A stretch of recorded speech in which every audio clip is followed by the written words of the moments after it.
Hi and welcome back to part 2 of section B. Part 1A section B അതിന്റെ രണ്ടാമത്തെ part. അപ്പോ കഴിഞ്ഞ ക്ലാസ്സിൽ ഞാൻ പറഞ്ഞിരുന്നു ഇനി നമ്മൾ കൺട്രോളിംഗ് ടോർക്ക് ആണ് ഡിസ്കസ് ചെയ്യുന്നത്. അപ്പോൾ ഡിഫ്ലക്റ്റിംഗ് ടോർക്ക് ആണ് കഴിഞ്ഞ ക്ലാസ്സിൽ നമ്മൾ ഡിസ്കസ് ചെയ്ത് നിർത്തിയത്. നൗ ലെറ്റ് us see എന്താണ് കൺട്രോളിംഗ് ടോർക്കിന്റെ അർത്ഥം എന്നുള്ളത്. അപ്പോ controlling torque is the torque that opposes the deflecting torque. നോക്ക്, ഈ ഒരു ഡിഫ്ലക്റ്റിംഗ് ടോർക്കിനെ ഒന്ന് ഒപ്പോസ് ചെയ്ത് നിർത്തിയില്ലെങ്കിൽ എന്താ സംഭവിക്കുക? അതങ്ങ് ഡിഫ്ലക്ട് ചെയ്തുകൊണ്ടേയിരിക്കും. അപ്പോ ഈ കൺട്രോളിംഗ് ടോർക്ക് എന്ന് പറയുന്നത് ആ ഡിഫ്ലക്റ്റിംഗ് ടോർക്കിനെ ഒപ്പോസ് ചെയ്യുന്ന ടോർക്കാണ്. പക്ഷേ അത് ഒരു കൃത്യമായിട്ടുള്ള ഒരു ലോജിക് ഉണ്ട് അതിന്റെ പിന്നിലെ ആ ഒരു പ്രവർത്തനത്തിന്, അല്ലെ? അപ്പോ ഈ ഡിഫ്ലക്റ്റിംഗ് ടോർക്ക് ആണ് പോയിന്ററെ അവിടെ നിന്ന് അനക്കി മൂവ് ചെയ്യുന്നത്. ആൻഡ് കൺട്രോളിംഗ് ടോർക്ക് എന്താണ് ചെയ്യുന്നത്? അതിനെ ഒപ്പോസ് ചെയ്യുന്നതിലൂടെ ആ ഒരു പോയിന്ററിനെ ഒരു ഡെഫിനറ്റ് പൊസിഷനിൽ ഒരു റെസ്റ്റിലേക്ക് കൊണ്ടുവരുന്നു. ഒരു സീറോയിലല്ല, ഒരു ഡെഫിനറ്റ് പൊസിഷനിൽ കൊണ്ടുവന്ന് നിർത്തുന്നു. ഈ ഡെഫിനറ്റ് പൊസിഷൻ എന്ന് പറയുന്നത് വളരെ പ്രധാനപ്പെട്ടതാണ്. കാരണം അത് ഒബ്സർവ് ചെയ്യുന്ന വ്യക്തി വാല്യൂ റീഡ് ചെയ്യുന്നത് അല്ലെ വായിക്കുന്നത് ആ ഒരു പൊസിഷനിൽ നിന്നാണ്. അപ്പോ ടി സബ് സി ഇത് ഉപയോഗിച്ചാണ് ആ ഒരു കൺട്രോളിംഗ് ടോർക്കിനെ നമ്മൾ റെപ്രസെന്റ് ചെയ്യുന്നത്. സോ ടി സബ് സി എന്ന് പറഞ്ഞാൽ അത് കൺട്രോളിംഗ് ടോർക്ക് ആണ് എന്നാണ്. ഓക്കെ, സോ കൺട്രോളിംഗ് ടോർക്കിലൂടെ നമ്മൾ ആ ഒരു ഫൈനൽ സ്റ്റഡി പൊസിഷനിലേക്ക് നമ്മൾ എത്തിച്ചേരുകയാണ് ചെയ്യുന്നത്, അല്ലെ? ആ ഒരു പോയിന്ററിന്റെ ആ ഒരു ഫൈനൽ സ്റ്റഡി പൊസിഷനിലേക്ക്. അപ്പോ ഇനി ഈ ഒരു ഇക്വേഷൻ ഒന്ന് നോക്കിയേ. T sub B equals to T sub C. അത് രണ്ടും ഈക്വൽ ആകണം, അല്ലെ? അപ്പൊ ഇതിന്റെ അർത്ഥം എന്താണ് ശരിക്കും പറയുന്നത്? ഡിഫ്ലക്റ്റിംഗ് ടോർക്കും കൺട്രോളിംഗ് ടോർക്കും ഈക്വൽ ആകുമ്പോഴാണ് ആ ഒരു ഡെഫിനറ്റ് പോയിന്റിൽ അത് വന്ന് നിൽക്കുന്നത്. ആ ഒരു final study position of the pointer എന്ന് നമ്മൾ പറയുന്നത്. അപ്പോ ഈ ഡിഫ്ലക്റ്റിംഗ് ടോർക്കും കൺട്രോളിംഗ് ടോർക്കും ഈക്വൽ ആവുക എന്ന് പറഞ്ഞാൽ അത് അവിടെ ബാലൻസ്ഡ് ആവുകയാണ്. അപ്പൊ ഈ ഒരു ബാലൻസിലൂടെയാണ് ആ ഒരു പോയിന്റർ ശരിക്കും ആ ഒരു ഡെഫിനറ്റ് പൊസിഷനിൽ എത്തുന്നത്. അപ്പോ T sub D is equal to T sub C എന്ന് നമ്മൾ കണ്ടു കഴിഞ്ഞാൽ അതിന്റെ അർത്ഥം എന്താണ്? ആ പോയിന്റർ അതിന്റെ ആ ഒരു ഫൈനൽ സ്റ്റഡി പൊസിഷനിൽ എത്തി എന്നുള്ളത്. ഓൾറെഡി നമുക്കറിയാം ഇപ്പം കൺട്രോളിംഗ് ടോർക്കിന്റെ പ്രാധാന്യം എന്താണ്. എന്നാലും നമുക്കതൊന്ന് ഡിസ്കസ് ചെയ്ത് തന്നെ പോകാം. അപ്പോ നമുക്കിവിടെ ഡിഫ്ലക്റ്റിംഗ് ടോർക്ക് മാത്രമേ ഉള്ളൂ എങ്കിലോ, ഞാൻ നേരത്തെ പറഞ്ഞതുപോലെ ആ ഒരു പോയിന്റർ കണ്ടിന്യൂസ് ആയിട്ട് അങ്ങ് നീങ്ങിക്കൊണ്ടേയിരിക്കും. അതിന്റെ ആ ഒരു എൻഡ് പൊസിഷനിൽ എത്തി മാത്രമേ അത് അവിടെ നിൽക്കുകയുള്ളൂ. അപ്പോ ആ ഒരു കൺട്രോളിംഗ് ടോർക്കിനെ ആ ഒരു കൺട്രോളിംഗ് ടോർക്ക് ഉപയോഗിച്ച് ഡിഫ്ലക്റ്റിംഗ് ടോർക്കിനെ ബാലൻസ് ചെയ്ത് ഒരു പൊസിഷനിലേക്ക് കൊണ്ടെത്തുകയാണ്. അപ്പൊ ഈ ഒരു ബാലൻസ് ആണ് ശരിക്കും ആ ഒരു കറക്റ്റ് പൊസിഷനിലെത്തി ആ ഒരു എന്താ പറയണ്ട പോയിന്ററെ അവിടെ നിർത്തുന്നത്. അപ്പൊ കൺട്രോളിംഗ് ടോർക്ക് ഉള്ളത് കൊണ്ടാണ് ആ ഒരു പോയിന്റർക്ക് ആ ഒരു കറക്റ്റ് വാല്യൂ കാണിക്കാനായിട്ട് സാധിക്കുക. ഇനി എങ്ങനെയാണ് വീണ്ടും തിരിച്ച് അത് ആ ഒരു സീറോയിലേക്ക് പോവുക എന്നുള്ളത്?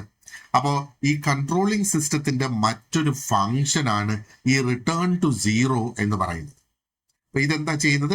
ആ പോയിന്ററെ തിരിച്ച് ആ ഒരു സീറോ പൊസിഷനിൽ എത്തിക്കുകയാണ്. നമ്മൾ മെഷർ ചെയ്തുകൊണ്ടിരിക്കുന്ന ആ ഒരു ക്വാണ്ടിറ്റി ഇവിടെ ഇലക്ട്രിക് കറണ്ട് ആണെങ്കിൽ ആ കറണ്ട് നിർത്തുമ്പോൾ അല്ലെങ്കിൽ അതിനെ റിമൂവ് ചെയ്യുമ്പോൾ അത് തിരിച്ച് ആ ഒരു സീറോ പൊസിഷനിലേക്ക് അതിനെ എത്തിക്കുന്ന ഒരു പ്രവൃത്തിയും കൂടെ ഈ ഒരു കൺട്രോളിംഗ് ടോർക്കിന് ഉണ്ട്. അപ്പോൾ ആ ഒരു മെഷർമെന്റ് കംപ്ലീറ്റ് ആക്കിയതിനു ശേഷം പോയിന്റർ അതിന്റെ ആ ഒരു ഒറിജിനൽ അല്ലെങ്കിൽ സീറോ പൊസിഷനിലേക്ക് കടന്നു വരും. ഈ ആക്ഷനും കൺട്രോളിംഗ് സിസ്റ്റം കൊണ്ട് തന്നെയാണ് വരുന്നത്, അല്ലെ? അപ്പോ ഇതുകൊണ്ട് തന്നെ കൺട്രോളിംഗ് സിസ്റ്റം വളരെയധികം പ്രധാനപ്പെട്ട ഒരു സിസ്റ്റമാണ്. എന്താ പറയേണ്ടത്?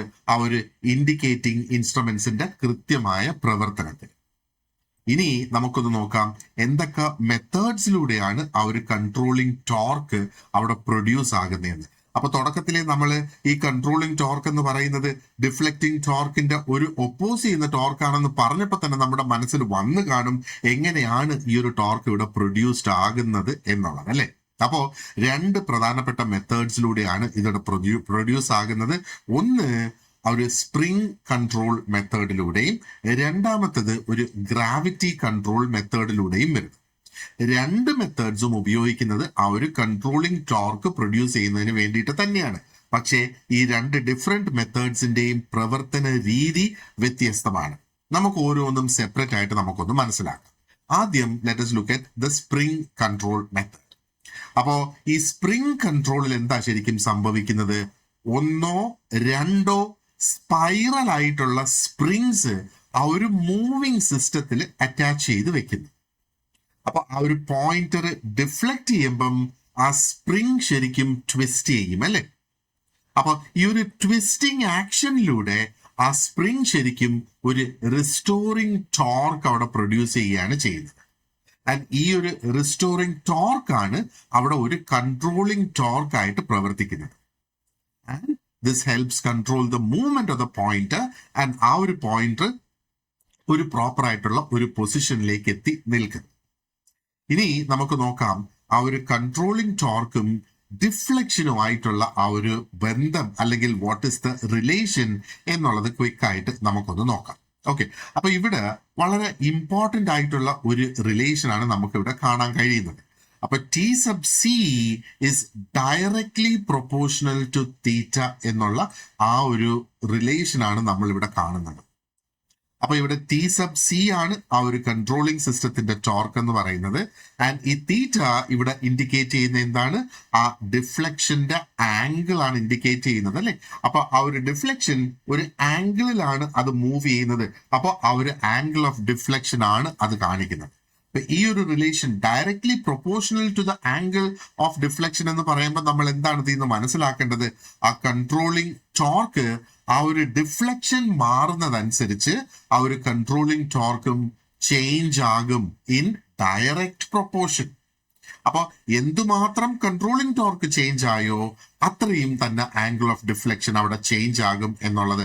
അപ്പോൾ കൺട്രോളിംഗ് ടോർക്ക് മാറുന്നതനുസരിച്ച് ആംഗിൾ ഓഫ് ഡിഫ്ലക്ഷൻ അവിടെ മാറുന്നത് ഡയറക്ട്ലി പ്രൊപ്പോർഷണൽ എന്നുള്ളതാണ് നമ്മൾ ഇവിടെ മനസ്സിലാക്കി വെച്ചേക്കേണ്ടത്. ഓക്കെ, ഇനി ഈ സ്പ്രിംഗ് കൺട്രോൾ ഉപയോഗിക്കുമ്പോൾ അതിന് ചില അഡ്വാൻറ്റേജസ് ഉണ്ട്. എന്തൊക്കെയാണ് ആ ഒരു അഡ്വാൻറ്റേജസ് എന്ന് നമുക്ക് നോക്കാം. കാരണം സ്പ്രിംഗ് കൺട്രോൾ മോഡേൺ ആയിട്ടുള്ള ഇലക്ട്രിക്കൽ ഇൻസ്ട്രുമെന്റ്സിൽ വളരെ വൈഡ് ആയിട്ട് അത് ഉപയോഗിച്ച് വരുന്നത് നമുക്ക് കാണാം. ഒന്നാമത് സ്പ്രിംഗ് കൺട്രോൾ എന്ന് പറയുന്നത് വളരെയധികം കോമ്പാക്റ്റ് ആണ്. കോമ്പാക്റ്റ് എന്ന് പറയുമ്പോൾ ആ ഒരു ഇൻസ്ട്രുമെന്റിന്റെ ഉള്ളില് അതിനെ കൃത്യമായിട്ട് പ്ലേസ് ചെയ്ത് സെറ്റ് ചെയ്യാനായിട്ട് സാധിക്കുന്നു. മാത്രമല്ല ഇതിന് നല്ല ആക്യുറസി ലഭിക്കും എന്നുള്ളതാണ് പഠനങ്ങൾ കാണിക്കുന്നത്. മറ്റൊരു പ്രധാനപ്പെട്ട പോയിന്റ് എന്ന് പറയുന്നത് ഇത് പോർട്ടബിൾ ആയിട്ടുള്ള, അതായത് ഒരു സ്ഥലത്ത് നിന്ന് മറ്റു സ്ഥലത്തേക്ക് കൊണ്ടുപോകാൻ കഴിയുന്ന ഇൻസ്ട്രുമെന്റ്സിന് വളരെയധികം സൂട്ടബിൾ ആണ്. അത് കോമ്പാക്ട് ആയതുകൊണ്ട് തന്നെ പോർട്ടബിൾ ഇൻസ്ട്രുമെന്റ്സിൽ ഉപയോഗിക്കുക എന്ന് പറയുന്നത് സൂട്ടബിൾ ആയിട്ടുള്ള ഒരു സംഗതി തന്നെയാണ്. അപ്പോൾ സ്പ്രിംഗ് കൺട്രോളിന് മറ്റൊരു ഗുണവും കൂടിയുണ്ട്. അതായത് it also allows the instrument to be used in any position. ആ ഇൻസ്ട്രുമെന്റിനെ ഏത് പൊസിഷനിൽ വേണമെങ്കിലും നമുക്ക് വെച്ച് ഉപയോഗിക്കാം എന്നുള്ളതാണ്. അതൊരു വളരെ പ്രയോജനമുള്ള ഒരു ഫീച്ചർ തന്നെയാണ് അല്ലെ. പ്രത്യേകിച്ചും ആ ഒരു ഇൻസ്ട്രുമെന്റ് നമ്മൾ ഒരു സ്ഥലത്ത് നിന്ന് മറ്റു സ്ഥലത്തേക്ക് കൊണ്ടുപോവുകയും ഒരു പൊസിഷനിൽ നിന്ന് മറ്റു പൊസിഷനിലേക്ക് മാറ്റുകയൊക്കെ ചെയ്യുന്ന ആ ഒരു സാഹചര്യത്തിൽ.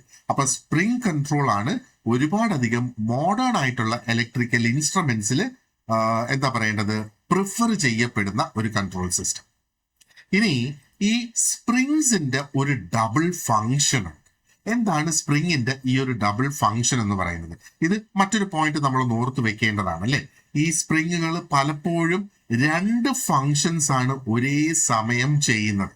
ആദ്യം ആ ഒരു കൺട്രോളിംഗ് ടോർക്ക് അവിടെ പ്രൊവൈഡ് ചെയ്യുന്ന. രണ്ടാമത്തെ ഫങ്ഷൻ എന്ന് പറയുന്നത് they also act as current leads to the moving coil. ആ ഒരു മൂവിങ് കോയിലിലേക്ക് കറണ്ട് എത്തുന്നതനുസരിച്ചും ഇത് ആക്ട് ചെയ്യും എന്നുള്ളതാണ്. അപ്പൊ അങ്ങനെ വരുമ്പം സ്പ്രിംഗ് കൺട്രോളില് സ്പ്രിങ്സിന് ഡബിൾ ഫങ്ഷൻ അവിടെയുണ്ട്. ഒന്ന് ആ ഒരു കൺട്രോൾ പോയിന്റർ മൂവ്മെന്റിന്റെ കൺട്രോൾ ആണ്. ആൻഡ് ദേ ഓൾസോ അതിന് ആ ഒരു കറണ്ട് ലീഡ് അനുസരിച്ചും അതിന് പ്രവർത്തിക്കാനായിട്ട് സാധിക്കും എന്നുള്ളതാണ്. ഇനി നമുക്ക് നമ്മുടെ ആ ഒരു ഗ്രാവിറ്റി കൺട്രോളിലേക്ക് വരാം. ഇപ്പൊ ഗ്രാവിറ്റി കൺട്രോൾ എന്ന് പറയുമ്പോഴത്തേക്ക് നമുക്കറിയാം ഗ്രാവിറ്റി ആണ് അവിടെ കൺട്രോൾ ചെയ്യുന്നത്. ഗ്രാവിറ്റിയിലൂടെ അത് കൺട്രോൾ ചെയ്യുന്നു എന്നുള്ളതാണ്. അതായത് ഗ്രാവിറ്റിയിലൂടെ കൺട്രോൾ ചെയ്യുന്നതിന് വേണ്ടിയിട്ട് ഒരു ചെറിയ വെയിറ്റ് ആണ് ആ ഒരു മൂവിങ് സിസ്റ്റത്തിൽ അറ്റാച്ച് ചെയ്യുന്നത്. ആ പോയിന്റർ ഡിഫ്ലക്ട് ചെയ്യുമ്പോൾ ആ ഒരു വെയിറ്റിന്റെ പൊസിഷനും അവിടെ മാറും എന്നുള്ളതാണ്. അപ്പോ ഈ ഒരു ഗ്രാവിറ്റി മുഖാന്തരം ഒരു റിസ്റ്റോറിംഗ് ടോർക്ക്, ആ ഒരു ഓപ്പോസിറ്റ് ഡയറക്ഷനിൽ ഉള്ള ഒരു റിസ്റ്റോറിംഗ് ടോർക്ക് അവിടെ പ്രൊഡ്യൂസ് ചെയ്യപ്പെടുന്നു. ഈ ഒരു റിസ്റ്റോറിംഗ് ടോർക്ക് ആണ് ഇവിടെ കൺട്രോളിംഗ് ടോർക്ക് ആയിട്ട് പ്രവർത്തിക്കുന്നത്. അപ്പൊ ഗ്രാവിറ്റി കൺട്രോളില് ഗ്രാവിറ്റി തന്നെയാണ് ആ ഒരു കൺട്രോളിംഗ് ആക്ഷൻ പ്രൊഡ്യൂസ് ചെയ്യുന്നതിന് വേണ്ടിയിട്ട് ഉപയോഗിക്കുന്നത്. ഓക്കെ, ഇനി ഈ ഒരു ഗ്രാവിറ്റി കൺട്രോളിന്റെ ഫീച്ചേഴ്സ് എന്തൊക്കെയാണ്, അതിന്റെ സവിശേഷതകൾ എന്തൊക്കെയാണ്, ആൻഡ് എന്തൊക്കെയാണ് അതിനുള്ള പരിമിതികൾ അല്ലെങ്കിൽ ലിമിറ്റേഷൻ എന്നുള്ളതും നമുക്ക് ക്വിക്ക് ആയിട്ടൊന്ന് നോക്കാം. അപ്പോൾ ഗ്രാവിറ്റി കൺട്രോൾ എന്ന് പറയുന്നത് വളരെ സിമ്പിൾ ആണ്, വളരെയധികം ചെലവ് കുറഞ്ഞ ഒരു മാർഗവും കൂടിയാണ്. പക്ഷെ അതിന് വളരെ പ്രധാനപ്പെട്ട ഒരു ലിമിറ്റേഷൻ അവിടെയുണ്ട്. ആ ഒരു ഇൻസ്ട്രുമെന്റ് ഒരു ഡെഫിനറ്റ് പൊസിഷനിൽ, ഒരു കൃത്യമായ ഒരു പൊസിഷനിൽ വെച്ച് മാത്രമേ അത് ഉപയോഗിക്കാനായിട്ട് സാധിക്കുള്ളൂ. യൂഷ്വലി ഒരു വെർട്ടിക്കൽ പൊസിഷനിലായിരിക്കണം ആ ഒരു ഇൻസ്ട്രുമെന്റ് പ്ലേസ് ചെയ്യുന്നത്. ഇത് വളരെ പ്രധാനപ്പെട്ടതാണ്. കാരണം എന്ന് പറയുന്നത് ആ ഒരു ഇൻസ്ട്രുമെന്റിന്റെ പൊസിഷൻ മാറിയാൽ അത് ഗ്രാവിറ്റിയെ എഫക്റ്റ് ചെയ്യും. അപ്പൊ അങ്ങനെ വരുമ്പം കൺട്രോളിംഗ് ടോർക്ക് ശരിക്കും അവിടെ മാറും. അപ്പൊ കൺട്രോളിംഗ് ടോർക്ക് മാറുമ്പോൾ എന്താ സാധിക്കുന്നത്, റീഡിങ് അവിടെ ഇനാക്യുറേറ്റ് ആയിട്ട് വരും. അപ്പൊ ഗ്രാവിറ്റി കൺട്രോളിനകത്ത് വേണ്ട ഏറ്റവും വലിയ ഒരു പ്രശ്നം എന്ന് പറയുന്നത്, അല്ലെങ്കിൽ അതിന് വേണ്ട ഒരു പരിഗണന എന്ന് പറയുന്നത്, അത് കൃത്യമായിട്ടുള്ള അതിന്റെ പൊസിഷനിൽ ഫിക്സ് ചെയ്തതിന് ശേഷം മാത്രമേ ആ ഒരു റീഡിങ് എടുക്കാനായിട്ട് സാധിക്കുകയുള്ളൂ. അപ്പൊ ഈ ഒരു കാരണം കൊണ്ട് തന്നെ നമുക്ക് ആ ഒരു പ്രിഫറൻസ് വരുന്ന സ്പ്രിംഗ് കൺട്രോളിനുള്ള ഒരു പ്രിഫറൻസ് വരുന്നത് അല്ലെ. അപ്പൊ ഇപ്പൊ ഏകദേശം നമുക്ക് മനസ്സിലായി എന്തുകൊണ്ടാണ് ആ ഒരു സ്പ്രിംഗ് കൺട്രോൾ ഒത്തിരിയധികം പ്രിസിഷൻ ആൻഡ് പോർട്ടബിൾ ആയിട്ടുള്ള ഇൻസ്ട്രുമെന്റ്സിൽ ഉപയോഗിക്കുന്നത്. കാരണം സ്പ്രിംഗ് കൺട്രോളിലൂടെ ആ ഒരു ഇൻസ്ട്രുമെന്റിനെ ഏത് ദിശയിലേക്ക് വേണമെങ്കിലും മാറ്റിയും തിരിച്ചും വെക്കാം. ഗ്രാവിറ്റി കൺട്രോളിന് ഒരു ഡെഫിനറ്റ് ആയിട്ടുള്ള ഒരു പൊസിഷൻ അവിടെ ആവശ്യമുണ്ട്. ഇത് തന്നെയാണ് ഏറ്റവും പ്രധാനപ്പെട്ട റീസൺ, സ്പ്രിംഗ് കൺട്രോൾ ഉപയോഗിക്കാനുള്ള ആ ഒരു മേജർ റീസൺ ഇത് തന്നെയാണ് അല്ലെ. അപ്പോ വളരെയധികം പ്രിസിഷൻ ആൻഡ് പോർട്ടബിൾ ആയിട്ടുള്ള, അതായത് ഒരു സ്ഥലത്ത് നിന്ന് മറ്റൊരു സ്ഥലത്തേക്ക് കൊണ്ടുപോകാൻ കഴിയുന്നതിനാണല്ലോ പോർട്ടബിൾ എന്ന് പറയുന്നത്. അങ്ങനെയുള്ള ഇൻസ്ട്രുമെന്റ്സിനെ സംബന്ധിച്ചിടത്തോളം സ്പ്രിംഗ് കൺട്രോൾ ആണ് അവിടുത്തെ ഏറ്റവും പ്രിഫേർഡ് ആയിട്ടുള്ള ഒരു മെത്തേഡ്. ഇനി ഡാമ്പിംഗ് ടോർക്കിലേക്ക് നമുക്ക് കടക്കാം. ഓക്കെ, അപ്പോ ആദ്യം തന്നെ ഡാമ്പിംഗ് ടോർക്ക് എന്ന് പറയുന്നത് എന്താണ്? The torque that reduces oscillations of the pointer. ആ പോയിന്റർ വന്ന് ഒരിടത്ത് സ്റ്റഡി ആയി നിൽക്കണം, അതിങ്ങനെ ഓസിലേറ്റ് ചെയ്തുകൊണ്ടിരിക്കരുത്. അതിനെ റെഡ്യൂസ് ചെയ്യുന്നതിനാണ് ഈ ഡാമ്പിംഗ് ടോർക്ക് എന്ന് പറയുന്നത്. അപ്പൊ ഇവിടെ എന്താ ചെയ്യുന്നത്, ആ പോയിന്റർ എത്രയും പെട്ടെന്ന് ഒരു പൊസിഷനിൽ അത് സെറ്റിൽ ചെയ്യണം, ആ ഒരു കറക്റ്റ് റീഡിംഗ് ലഭിക്കുന്നതിന് വേണ്ടിയിട്ട്. അത് ആ ഒരു റീഡിംഗ് കൃത്യമായിട്ട് കിട്ടിയില്ല എങ്കിൽ എന്താ പറയേണ്ടത്, ആ ഒരു പക്ഷേ എന്താണോ അവിടെ ചെയ്യാൻ ഉദ്ദേശിക്കുന്നത് അത് പരാജയപ്പെട്ടു പോകും എന്നുള്ളതാണ്. അപ്പോ ഇവിടെ ടി സബ് ഡാംപ് എന്നാണ് അതിന്റെ ആ ഒരു എന്താ പറയേണ്ടത് സിമ്പിൾ നമ്മൾ ഉപയോഗിക്കുന്നത്. അപ്പൊ ടി സബ് ഡാംപ് ആണ് ആ ഒരു ഡാമ്പിംഗ് ടോർക്കിനെ റെപ്രസെന്റ് ചെയ്യുന്ന സിമ്പിൾ. ഇതും ഓർത്തു വെച്ചോളൂ, പ്രിറ്റി ഈസിയാണ് അല്ലെ ഈ സിമ്പിൾസ് നമ്മൾ ഓർത്തു വെക്കുന്നത്. ഇനി ചിന്തിച്ചിട്ടുണ്ടോ എന്തുകൊണ്ടാണ് ഈ ഒരു ഓസിലേഷൻ അവിടെ സംഭവിക്കാനുള്ള സാധ്യത വരുന്നത്? എന്തുകൊണ്ടാണ്? അപ്പൊ ഓസിലേഷൻ അവിടെ വരുന്നത് ആ പോയിന്റർ മൂവ് ചെയ്യുമ്പോ മൂവിങ് സിസ്റ്റത്തിനകത്ത് ഇനേർഷ്യ ഉണ്ടാകും. ആ ഒരു ഇനേർഷ്യ കൊണ്ട് ആ പോയിന്റർ ഒരു പക്ഷേ ആ ഫൈനൽ പൊസിഷനിൽ നിന്ന് കടന്നു പോകും, ഓവർഷൂട്ട് ചെയ്ത് കടന്നു പോകും എന്നുള്ളതാണ്. അപ്പൊ ഇവിടെ ഓവർഷൂട്ട് എന്ന് നമ്മൾ ഉദ്ദേശിക്കുന്നത് അതിന്റെ ആ ഫൈനൽ പൊസിഷനും കടന്ന് അങ്ങ് പോകാനുള്ള സാധ്യത ഉള്ളത് കൊണ്ടാണ്. അതിനുശേഷം എന്താണ് അവിടെ സംഭവിക്കുക, അത് ആ ഒരു ഓസിലേറ്റ് ചെയ്തുകൊണ്ടേയിരിക്കും. ഫൈനലി അതൊരു പക്ഷേ ഒരു റെസ്റ്റിംഗ് സ്റ്റേജിൽ എത്തും. ആ ഒരു ഓസിലേഷൻ കംപ്ലീറ്റ് ആക്കിയിട്ട് കുറെ അധികം നേരം ഒരു ഓസിലേറ്റ് ചെയ്തിട്ട് അതൊരു ഫൈനൽ സ്റ്റേജിൽ എത്തും. അപ്പോ ഇനേർഷ്യ കൊണ്ട് തന്നെയാണ് ആ ഒരു pointer back and fourth movement നടത്തുന്നത്, അത് സ്റ്റഡി ആകുന്നതിന് മുന്നേ. ഇനി ഈ ഒരു ഡാമ്പിംഗ് ടോർക്കിന്റെ പ്രവൃത്തി അല്ലെങ്കിൽ അതിന്റെ ആക്ഷൻ നമ്മൾ നോക്കുകയാണെന്നുണ്ടെങ്കിലോ, ഡാമ്പിംഗ് ടോർക്ക് ശരിക്കും ആ ഒരു പോയിന്ററിന്റെ മോഷനെ ഒപ്പോസ് ചെയ്യുന്ന ഒന്നാണ്, അല്ലെങ്കിൽ ആ ഒരു പോയിന്ററിന്റെ മൂവ്മെന്റിനെ ഒപ്പോസ് ചെയ്യുന്ന ഒന്നാണ് ഡാമ്പിംഗ് ടോർക്ക് എന്ന് പറയുന്നത്. അത് ഓസിലേഷൻ കുറയ്ക്കുന്നതിന് വേണ്ടിയിട്ട്. അപ്പൊ ഇവിടത്തെ ഒരു പ്രധാനപ്പെട്ട പോയിന്റ് എന്ന് പറയുന്നത് ഡാമ്പിംഗ് ടോർക്ക് പ്രവർത്തിക്കുന്നത് is only when the moving system is in motion. അതായത് ആ ഒരു പോയിന്റർ അനങ്ങിക്കൊണ്ടിരിക്കുന്ന സമയത്ത് മാത്രമേ ഡാമ്പിംഗ് ടോർക്ക് പ്രവർത്തിക്കുകയുള്ളൂ. ആ പോയിന്റർ ഒരു റെസ്റ്റ് പൊസിഷനിൽ എത്തിക്കഴിഞ്ഞാൽ ആ ഒരു ഡാമ്പിംഗ് ടോർക്ക് അവിടെ 0 ആയി മാറും. അത് റെസ്റ്റിൽ എത്തിയിട്ട് വീണ്ടും ആ ഡാമ്പിംഗ് ഫോഴ്സ് പ്രവർത്തിച്ചുകൊണ്ടിരുന്നാൽ നമുക്ക് കിട്ടേണ്ട റീഡിംഗ് തെറ്റിപ്പോകും എന്നുള്ളതാണ്. അപ്പോൾ ഇതൊരു വളരെ പ്രധാനപ്പെട്ട PSCക്ക് ഇഷ്ടപ്പെട്ട ഒരു പോയിന്റ് ആണ്. ഡാമ്പിംഗ് ടോർക്ക് ആക്റ്റീവ് ആകുന്നത് എപ്പോഴാണ്? ആ ഒരു പോയിന്റർ മൂവ് ചെയ്യുന്ന സമയത്ത് മാത്രമാണ് അത് ആക്റ്റീവ് ആകുന്നത്. ആ ഒരു പോയിന്റർ സ്റ്റഡി ആയി കഴിഞ്ഞാൽ ഡാമ്പിംഗ് ടോർക്ക് അവിടെ 0 ആയി വരും എന്നാണ്. അപ്പോ ഫൈനൽ റീഡിങ്ങിനെ എങ്ങനെയാണ് ഈ ഒരു ഡാമ്പിംഗ് ടോർക്ക് ബാധിക്കുക അല്ലെങ്കിൽ എഫക്റ്റ് ചെയ്യുക എന്നുള്ളത് അതും വളരെ ഇമ്പോർട്ടന്റ് ആയിട്ടുള്ള ഒരു സംഗതി തന്നെയാണ് അല്ലേ. അപ്പോ ഫൈനൽ പോയിന്റ് അത് വളരെ പ്രധാനപ്പെട്ടതാണ്. അതാണല്ലോ നമ്മുടെ ആ ഒരു മെയിൻ റീഡിങ് എന്ന് പറയുന്നത്. അപ്പൊ ഡാമ്പിംഗ് ശരിക്കും ഇവിടെ എന്താണ് ചെയ്യുന്നത്? അത് ആ ഒരു പോയിന്ററിന്റെ മൂവ്മെന്റിനെയാണ് ഡാമ്പിംഗ് സ്വാധീനിക്കുന്നത് അല്ലെ. അല്ലെങ്കിൽ പോയിന്ററിന്റെ മൂവ്മെന്റിനെ മാത്രമേ ഡാമ്പിംഗ് സ്വാധീനിക്കാവുള്ളൂ എന്നുള്ളതാണ്. അതിന്റെ ഉദ്ദേശം എന്താണ്? ആ ഒരു ഓസിലേഷൻസ് കുറച്ചു കൊണ്ടുവന്ന് ആ ഒരു പോയിന്ററിനെ എത്രയും പെട്ടെന്ന് ഒരു സ്റ്റഡി പൊസിഷനിൽ എത്തി സെറ്റിൽ ചെയ്യാനായിട്ട് സഹായിക്കുന്നത്. പക്ഷേ ഡാമ്പിംഗ് ആ ഒരു ഫൈനൽ റീഡിങ്ങിനെ എഫക്ട് ചെയ്യാനും പാടില്ല. അപ്പോ ഡാമ്പിംഗ് ടോർക്ക് ശരിക്കും ആ ഒരു പോയിന്ററെ സ്റ്റഡി ആക്കുന്ന എന്ന ഫൈനൽ റീഡിംഗ് അൺഎഫക്റ്റഡ് ആകുന്നത്. കാരണം എന്താണ്? ആ ഒരു പോയിന്റർ സ്റ്റഡി ആയി കഴിഞ്ഞാൽ ഡാമ്പിംഗ് ടോർക്ക് അവിടെ 0 ആയി മാറും. അപ്പോ നമ്മൾ ഈ 3 തരത്തിലുള്ള ആ ഒരു ടോർക്കിന്റെയും ഡിസ്കഷൻ ഇപ്പൊ കഴിഞ്ഞു. അപ്പോ ഈ ഒരു ടേണിംഗ് എഫക്ട് ഓഫ് എ ഫോഴ്സിന്റെ പേരെന്താണ്? That is torque. അല്ലെങ്കിൽ ടോർക്ക് എന്താണ്? Turning effect of A force എന്നാണ് ടോർക്കിനെ ഡിസ്ക്രൈബ് ചെയ്യുന്നത് അല്ലേ. അപ്പൊ ഒരു ടോർക്ക് ആ ഒരു പോയിന്ററിനെ അതിന്റെ 0 പൊസിഷനിൽ നിന്ന് മാറ്റുന്ന ടോർക്കിന്റെ പേരെന്താണ്? ഡിഫ്ലക്റ്റിംഗ് ടോർക്ക് എന്ന് ഓർക്കുക. എന്താണ് ഡിഫ്ലക്റ്റിംഗ് ടോർക്കിന്റെ സിമ്പിൾ? T sub D എന്നുള്ളതാണ് അതിന്റെ സിമ്പിൾ. ഇനി ആ ഒരു ഡാമ്പിംഗ് ടോർക്കിനെ ഒപ്പോസ് ചെയ്യുന്ന ടോർക്ക് ഏതാണ്? കൺട്രോളിംഗ് ടോർക്കാണ്. കൺട്രോളിംഗ് ടോർക്കിന്റെ സിമ്പിൾ എന്താണ്? T sub C ആണ് കൺട്രോളിംഗ് ടോർക്കിന്റെ സിമ്പിൾ അല്ലെ. ആൻഡ് ആ ഒരു ഫൈനൽ സ്റ്റഡി പൊസിഷനിലെ കണ്ടീഷൻ എന്തായിരിക്കണം? T sub D should be equal to T sub C എന്നുള്ളതാണ്. എന്താ പറയുന്നത്? കൺട്രോളിംഗ് ടോർക്ക് പ്രൊഡ്യൂസ് ചെയ്യുന്ന മെത്തേഡ്സ് ഏതൊക്കെയാണ്? സ്പ്രിംഗ് കൺട്രോളും ഉണ്ട്, ഗ്രാവിറ്റി കൺട്രോളും അവിടെയുണ്ട്. സ്പ്രിംഗ് കൺട്രോളില് ആ ഒരു controlling torque is directly proportional to the angle of deflection. Angle of ഡിഫ്ലക്ഷനെ റെപ്രസെന്റ് ചെയ്യുന്നത് തീറ്റ എന്നുള്ള ആ ഒരു സിഗ്നൽ ഉപയോഗിച്ചിട്ടാണ്. ആ ഒരു സ്പ്രിംഗ് കൺട്രോളിനകത്ത് റിലേഷൻ എന്താണ്? T sub C is directly proportional to theta എന്നുള്ളതാണ് അല്ലെ. ആൻഡ് ആ ഒരു ഓസിലേഷൻസ് റെഡ്യൂസ് ചെയ്യുന്ന ടോർക്ക് ഏതാണ്? ഡാമ്പിംഗ് ടോർക്കാണ്. ഡാമ്പിംഗ് ടോർക്കിന്റെ സിമ്പിൾ എന്താണ്? T sub ഡാംപ് എന്ന് തന്നെയാണ്. ആൻഡ് ഡാമ്പിംഗ് ടോർക്ക് 0 ആകുന്നത് എപ്പോഴാണ്? ആ പോയിന്റർ 0യിൽ എത്തുമ്പോഴാണ് ഡാമ്പിംഗ് ടോർക്ക് ശരിക്കും 0 ആകുന്നത് അല്ലെ. അപ്പൊ 3 തരത്തിലുള്ള ടോർക്കുകൾ ഇവിടെയുണ്ട്. Deflecting, controlling, damping. And deflecting torque എന്താണ് ചെയ്യുന്നത്? ആ പോയിന്ററെ മൂവ് ചെയ്യുന്നു. കൺട്രോളിംഗ് ടോർക്ക് എന്താണ് ചെയ്യുന്നത്? ആ പോയിന്ററെ ഒരു ഡെഫിനറ്റ് പൊസിഷനിൽ പിടിച്ചു നിർത്തുന്നു.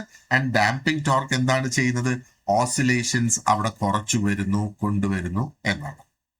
ഓക്കെ, ഇനി അടുത്തത് നമുക്ക് നോക്കാനുള്ളത് is the damping system. So ആ ഒരു ഡാമ്പിംഗ് സിസ്റ്റത്തിനെ കുറിച്ച് കുറച്ചും കൂടെ ഡീറ്റെയിൽഡ് ആയിട്ട് നമുക്കൊന്ന് നോക്കാം. ഓക്കെ, അപ്പൊ എന്താണ് ഡാമ്പിംഗ് എന്നുള്ളത് കൊണ്ട് ഉദ്ദേശിക്കുന്നത്? അപ്പൊ ഒരു ഇൻഡിക്കേറ്റിംഗ് ഇൻസ്ട്രുമെന്റില് ആ പോയിന്റർ എന്ന് പറയുന്നത് ആ ഒരു മൂവിങ് സിസ്റ്റത്തിന്റെ പാർട്ടാണ്. കാരണം പോയിന്റർ അതിനകത്ത് അനങ്ങുന്നുണ്ടല്ലോ, അതുകൊണ്ടാണ് അത് മൂവിങ് സിസ്റ്റത്തിന്റെ പാർട്ടാണ് എന്ന് പറയുന്നത്. അപ്പൊ ഈ പോയിന്റർ മൂവ് ചെയ്യുമ്പോ ഒരു പക്ഷേ അത് ഓസിലേറ്റ് ചെയ്യാനുള്ള സാധ്യതയുണ്ട്. അതിങ്ങനെ വിറച്ച് ആ ഒരു ഫൈനൽ പൊസിഷനിൽ എത്താനുള്ള ഒരു സാധ്യത. അപ്പോ ഡാമ്പിംഗ് ആണ്, അല്ലെങ്കിൽ ആ ഒരു ഓസിലേഷൻസിനെ റെഡ്യൂസ് ചെയ്ത് അല്ലെങ്കിൽ ആ ഒരു വിറയൽ ഇല്ലാതെയാക്കുന്ന ഒരു പ്രോസസ്സിനെയാണ് ഇവിടെ ഡാമ്പിംഗ് എന്ന് പറയുന്നത്. മഴയുടെ നനവുണ്ടെങ്കിലും ഡാംപ് എന്ന് പറയും അല്ലെ. DAMP തന്നെയാണ് അതിനും പറയുന്നത്, ഡാംപ് എന്ന് പറയുന്നത്. പക്ഷെ ഇവിടെ പറയുന്ന ഡാമ്പിംഗ് ആ ഒരു പോയിന്ററിന്റെ ഓസിലേഷൻസ് അല്ലെങ്കിൽ പോയിന്ററിന്റെ വിറയില് ഇല്ലാതാക്കുന്ന പ്രക്രിയക്കാണ് ഡാമ്പിംഗ് എന്ന് പറയുന്നത്. അപ്പൊ ഇതിന്റെ ആകെ ഒരു ഉദ്ദേശമേ ഉള്ളൂ, ആ പോയിന്ററിനെ ആ ഒരു ഫൈനൽ ആയിട്ടുള്ള സ്റ്റഡി പൊസിഷനിൽ എത്രയും വേഗത്തിലെത്തുക എന്നുള്ളതാണ് ഈ ഒരു ഡാമ്പിങ്ങിന്റെ ഏറ്റവും വലിയ ഉപയോഗം, അല്ലെ ഡാമ്പിങ്ങിന്റെ ഉദ്ദേശം അതാണ്. അപ്പോൾ ആ ഒരു പോയിന്റർ ഒരു വളരെയധികം കൺട്രോൾഡ് ആയിട്ടുള്ള ഒരു സ്റ്റഡി ആയിട്ടുള്ള ഒരു രീതിയിൽ മൂവുക എന്നുള്ളതാണ് ഡാമ്പിംഗ് കൊണ്ട് ഉദ്ദേശിക്കുന്നത്. ഇനി എന്താണ് ഒരു നല്ല ഡാമ്പിംഗ് സിസ്റ്റത്തിന്റെ സവിശേഷതകൾ നമ്മൾ നോക്കുകയാണെന്നുണ്ടെങ്കിലോ, ഒരു നല്ല ഡാമ്പിംഗ് സിസ്റ്റം എന്ന് പറയുമ്പം it should act only when the moving system is in motion. അപ്പൊ ഞാൻ നേരത്തെ പറഞ്ഞിരുന്നത് പോയിന്റർ എന്ന് പറയുന്നത് ആ ഒരു ഇൻസ്ട്രുമെന്റില് മൂവിങ് സിസ്റ്റത്തിന്റെ ഭാഗമാണ്. ആ ഒരു മൂവിങ് സിസ്റ്റം പ്രവർത്തിക്കുന്ന സമയത്ത് മാത്രമേ ഡാമ്പിംഗ് സംഭവിക്കാവുള്ളൂ. അത് ഒരു നല്ല സിസ്റ്റത്തിന്റെ ഇൻഡിക്കേഷൻ ആണ്. ആ ഒരു പോയിന്റർ അതിന്റെ ആ ഒരു ഫൈനൽ സ്റ്റഡി പൊസിഷൻ എത്തിയാൽ പിന്നെ ഡാമ്പിംഗ് കൊണ്ട് ആ ഒരു ഫൈനൽ ഡിഫ്ലക്ഷൻ മാറരുത് എന്നുള്ളതാണ്. ഇത് വളരെ പ്രധാനപ്പെട്ടതാണ്. ഇത് വീണ്ടും മാറിയാൽ ആ ഒരു പോയിന്ററിന്റെ ഫൈനൽ പൊസിഷൻ തരുന്ന റീഡിംഗ് തെറ്റായിരിക്കും. അപ്പോൾ ഡാമ്പിംഗ് പോയിന്ററെ സെറ്റിൽ ചെയ്യാനായിട്ട് ഹെൽപ്പ് ചെയ്യുന്നു, പക്ഷെ ആ ഒരു ഫൈനൽ റീഡിങ്ങിനെ ഒരു തരത്തിലും വ്യത്യാസപ്പെടുത്തരുത് എന്നുള്ളത്. ഇനി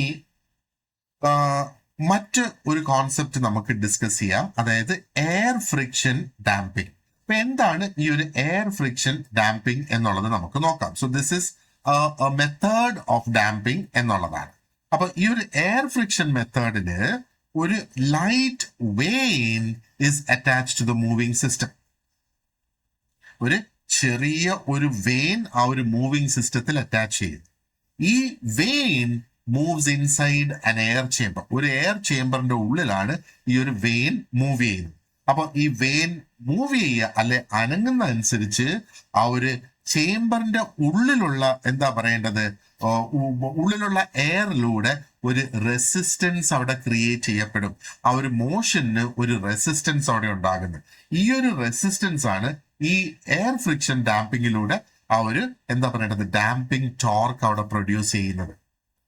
അപ്പൊ എയർ ഫ്രിക്ഷൻ ഡാമ്പിങ്ങിൽ ആ ഡാമ്പിംഗ് എഫക്റ്റ് എന്താണ് ഉണ്ടാക്കുന്നത്? എയർ റെസിസ്റ്റൻസിലൂടെയാണ് ആ ഒരു ഡാമ്പിംഗ് അവിടെ ഉണ്ടാകുന്നത്, ആ ഒരു ഫോഴ്സ് അവിടെ ഉണ്ടാകുന്നത്. ഇനി എന്തൊക്കെയാണ് ഈ ഒരു എയർ ഫ്രിക്ഷൻ ഡാമ്പിങ്ങിന്റെ ഉപയോഗങ്ങൾ, എന്തൊക്കെയാണ് അതിന്റെ സവിശേഷതകൾ എന്ന് നമുക്ക് ക്വിക്ക് ആയിട്ടൊന്ന് നോക്കാം. അപ്പൊ കോമൺലി ഈ ഒരു സിസ്റ്റം ഉപയോഗിക്കുന്നത് മൂവിങ് അയേൺ ഇൻസ്ട്രുമെന്റ്സിലാണ്. ആൻഡ് അതുകൊണ്ട് തന്നെ അതിന് ചില യൂസ്ഫുൾ ആയിട്ടുള്ള ഫീച്ചേഴ്സ് ഉണ്ട്. ഒന്ന്, അത് സിമ്പിൾ ആണ്, വില കുറവാണ്, ചീപ്പാണ്. ആൻഡ് അതിന് ഒരു പെർമനന്റ് മാഗ്നറ്റിന്റെ ആവശ്യം അതിനകത്ത് വരുന്നില്ല. അപ്പോൾ ആ ഒരു ഇൻസ്ട്രുമെന്റ് വളരെയധികം ബൾക്കി ആകില്ല, അല്ലെ ഹെവി ആകില്ല എന്നുള്ളത്. അതേസമയം അതിന് കുറച്ച് ലിമിറ്റേഷൻസും അവിടെയുണ്ട്. അത് പവർ ഇച്ചിരി കുറവായിരിക്കും. സ്പെസിഫിക്കലി നമ്മൾ ആ ഒരു എഡി കറന്റ് ഡാമ്പിങ്ങുമായിട്ട് കമ്പയർ ചെയ്യുമ്പം ഈ ഒരു ഡാമ്പിങ്ങിന്റെ, അതായത് എയർ ഫ്രിക്ഷൻ ഡാമ്പിങ്ങിന്റെ പവർ കുറവായിരിക്കും. അപ്പോൾ അങ്ങനെ പവർ കുറവാകുമ്പോൾ എന്താണ് അവിടെ സംഭവിക്കുക?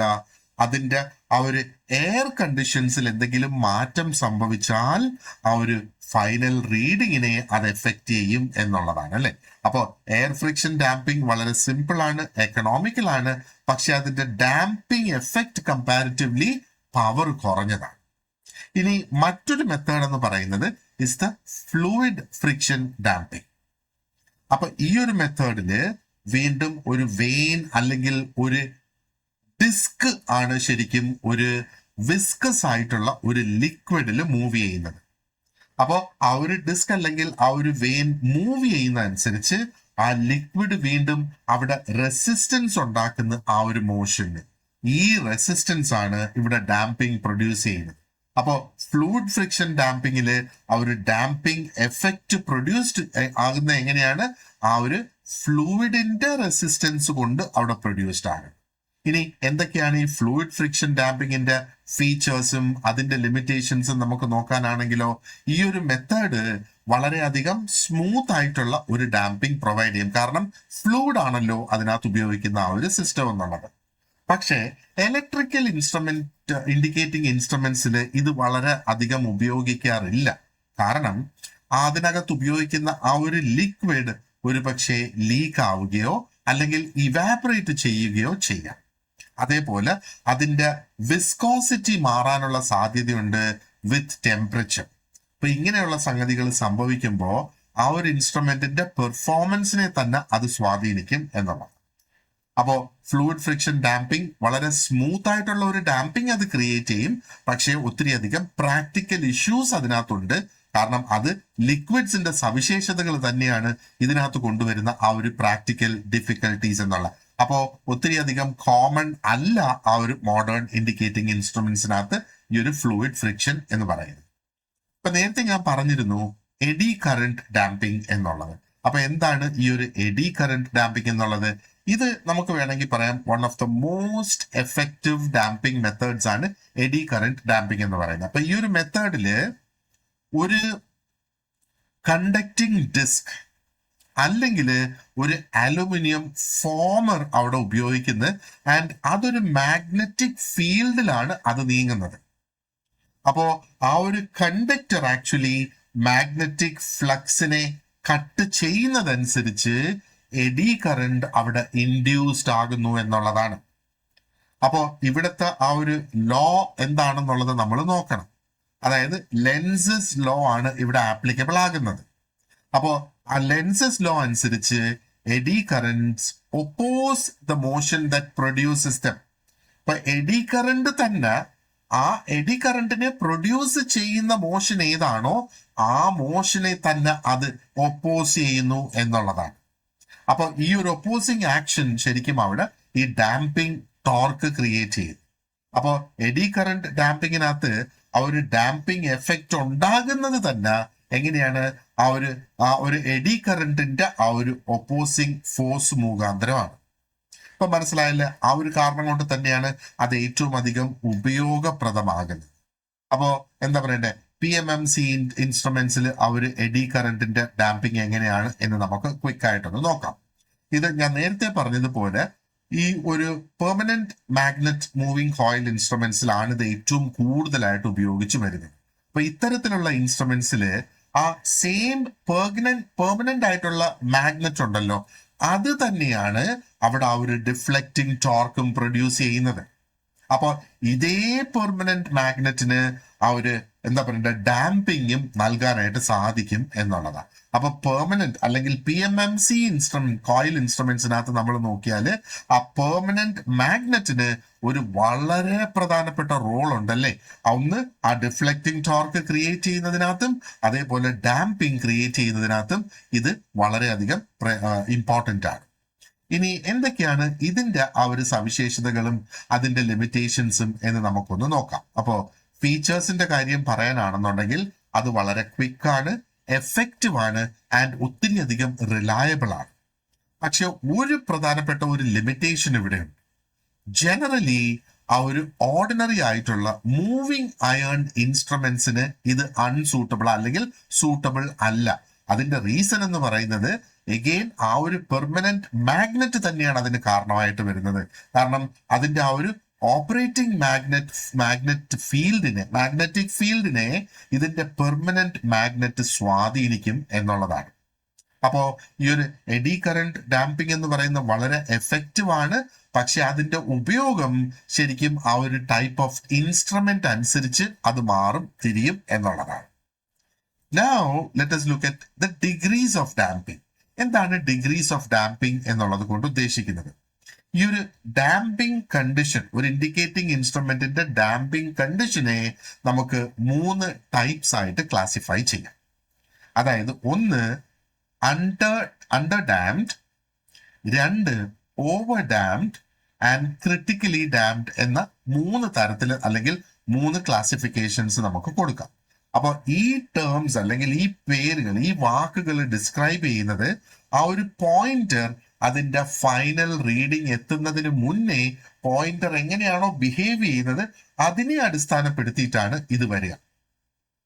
അപ്പൊ അണ്ടർ ഡാംഡ് ഇൻസ്ട്രുമെന്റ് എന്ന് പറയുമ്പോഴത്തേക്ക് എന്താണ്, ഈ ഒരു കണ്ടീഷനിൽ ആ പോയിന്റർ ശരിക്കും ഓസിലേറ്റ് ചെയ്യും. ഒരുപാട് തവണ ഓസിലേറ്റ് ചെയ്തിട്ട് മാത്രമേ അത് അതിന്റെ ആ ഒരു ഫൈനൽ റീഡിങ്ങിലേക്ക് എത്തുള്ളൂ. അണ്ടർ ഡാംഡ് എന്ന് പറഞ്ഞാൽ ആവശ്യത്തിന് ഉള്ള ഡാമ്പിംഗ് അവിടെ വരുന്നില്ല എന്നുള്ളതാണ് അതുകൊണ്ട് ഉദ്ദേശം. അപ്പൊ ഇവിടെ റിപ്പീറ്റഡ് ആയിട്ടുള്ള ഓസിലേഷൻസ് വരുന്നത് കൊണ്ട് ആ ഒരു ഒബ്സർവർക്ക് കുറെ നേരം കാത്തിരിക്കേണ്ടി വരും ആ ഒരു പോയിന്റർ സെറ്റിൽ ചെയ്യുന്നതിന് വേണ്ടിയിട്ട്. അപ്പൊ ഈ ഒരു ഡിലേ ശരിക്കും എന്താ പറയേണ്ടത്, അതൊട്ടും കൺവീനിയന്റ് അല്ല. നമുക്ക് പെട്ടെന്ന് അതിന്റെ റിസൾട്ട് അറിയണം അല്ലെ. അപ്പൊ അണ്ടർ ഡാമ്പിംഗ് എന്ന് പറയുമ്പോൾ പോയിന്റർ സെറ്റിൽ ആവാൻ കൂടുതൽ സമയം എടുക്കുന്നത്, കാരണം അവിടെ ആവശ്യത്തിനുള്ള ഡാമ്പിംഗ് ഇല്ലാത്തത് കൊണ്ട് അതിന്റെ ഓസിലേഷൻസ് അവിടെ കൂടുന്നു. ഇനി ഓവർ ഡാംഡ് എന്ന് പറയുമ്പോഴത്തേക്ക് എന്താണ് ശരിക്കും അതിൽ നിന്ന് മനസ്സിലാക്കേണ്ടത്? ഈ ഒരു കണ്ടീഷൻ എന്ന് പറയുന്നത് pointer moves slowly towards the final position. ഇവിടെ ഓസിലേഷൻ ഉണ്ടാവില്ല, പക്ഷെ വളരെ പതിയെ മാത്രമേ അത് അതിന്റെ ആ ഒരു ഫൈനൽ പൊസിഷനിലേക്ക് എത്തുള്ളൂ. അപ്പോ റീഡിങ് സ്റ്റേബിൾ തന്നെയാണ്, പക്ഷേ ആ ഒരു റെസ്പോൺസ് എന്ന് പറയുന്നത് വളരെ സ്ലോ ആയിട്ടുള്ള, അൺനെസസറിലി സ്ലോ ആയിട്ടുള്ള റെസ്പോൺസ് ആയി പോകും. അതിന്റെ അർത്ഥം എന്ന് പറയുന്നത് ആ പോയിന്റർ അത് സാധാരണഗതിയിൽ എടുക്കേണ്ടതിനേക്കാളും ഒരുപാട് കൂടുതൽ സമയം എടുക്കും ആ ഒരു ഫൈനൽ പൊസിഷനിലേക്ക് എത്താനായിട്ട്. അപ്പോ ഓവർ ഡാമ്പിംഗ് ഒരു സ്റ്റേബിൾ റീഡിങ് അത് എന്തായാലും തരും, പക്ഷേ പോയിന്ററിന്റെ മൂവ്മെന്റ് വളരെ സ്ലോ ആണ്. ഇനി മൂന്നാമതൊന്ന് ഞാൻ പറഞ്ഞിരുന്നത് ആ ഒരു ക്രിട്ടിക്കലി ഡാംഡ് ഇൻസ്ട്രുമെന്റ് എന്ന് ഞാൻ പറഞ്ഞിരുന്നു അല്ലെ. അപ്പൊ ഇവിടെ നമ്മൾ മനസ്സിലാക്കേണ്ട എന്താണ് ഈ ക്രിട്ടിക്കലി ഡാംഡ് എന്ന് പറയുമ്പോൾ, ഈ ഒരു കണ്ടീഷനില് പോയിന്റർ അതിന്റെ ആ ഒരു ഫൈനൽ പൊസിഷൻ എത്തുന്നത് is in the shortest possible time, and അവിടെ ആ ഒരു വിറയൽ അല്ലെങ്കിൽ ഓസിലേഷനും ഉണ്ടാവില്ല. വളരെ ചുരുക്കം സമയമേ എടുക്കുള്ളൂ, എന്നാൽ ഓസിലേഷൻ ഇല്ലാതെ അവിടെ എത്തും. അപ്പൊ ഇത് തന്നെയല്ലേ ഏറ്റവും ബെസ്റ്റ് ആയിട്ടുള്ള ആ ഒരു കണ്ടീഷൻ? പ്രത്യേകിച്ചും എന്താ പറയേണ്ടത്, ആ ഒരു പോയിന്റർ പെട്ടെന്ന് സ്മൂത്ത് ആയിട്ട് ആ ഒരു ഫൈനൽ പൊസിഷനിലേക്ക് എത്തണം. അപ്പോ ക്രിട്ടിക്കലി ഡാംഡ് ഇൻസ്ട്രുമെന്റ്സ് ആണ് കുറെ കൂടെ നമുക്ക് പ്രയോജനകരമാകുന്നത്, പ്രത്യേകിച്ചും ആ ഒരു പോയിന്ററിന്റെ മൂവ്മെന്റിനെ നമ്മൾ കണക്കിലെടുക്കാം. Okay, right. സോ ഇനി അടുത്തത് നമുക്ക് ഡിസ്കസ് ചെയ്യാനുള്ളതെന്ന് പറയുന്നത് moving coil and moving iron instruments ആണ് ഇനി നമുക്ക് നോക്കാനുള്ളത്. We will do that in the next part of the lesson. So thank you very much for watching this part, and you have an excellent day ahead. See you in the next class.